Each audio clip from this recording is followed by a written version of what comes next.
समर्थ दादाचा स्कूलमधून येण्याचा टायमिंग झाला आणि मी आता ठरवलं की त्याने 2 दिवस झालं भेळ मागत होता, आज भेळ बनवूया. तर या ठिकाणी चुरमुरे घेतले, चिंच भिजायला टाकली गुळासोबत कोमट पाण्यामध्ये आणि बारीक कांदा चिरून घेतला, टोमॅटोही चिरून घेतला आणि आता बनवूया मस्त अशी चटपटीत घरगुती भेळ. कारण की मी मुलांना बाहेरलं खायला अजिबात देत नाही, त्यांना जे काय खायला पाहिजे ते मी घरी बनवते.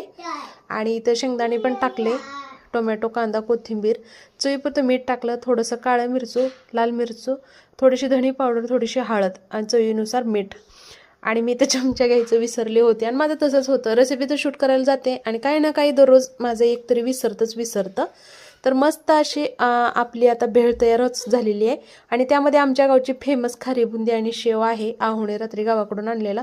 तर पोरांनी खाऊन डब्याला घेऊन जाऊन थोडंसं शिल्लक राहिलं होतं ते त्यामध्ये ॲड केलं आणि छान असं मिक्स करून घेतले. तर आता मेन पदार्थ यामध्ये घालायचा राहिला आहे, जे की आपला घरगुती मी बनवते.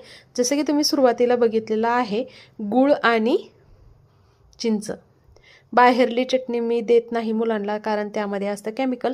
तर जितकी भेळ बनवायची तितकंच मी गूळ आणि चिंच पाण्यामध्ये भिजवते आणि ते आंबट पाणी, गोड पाणी ह्यामध्ये ॲड करते. एक नंबर भेळ घरच्या घरी तयार होते, कसलाही कलर नाही, काही नाही.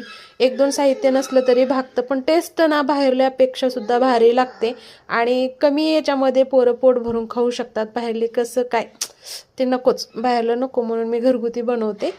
छान अशी मिक्स झालेली आहे. आल्यानंतर आता समर्थ दादाला देऊया, लाडूलाही देऊया. मस्त अशी चटपटीत भेळ, आमच्या इथला ट्रेनचा व्ह्यू.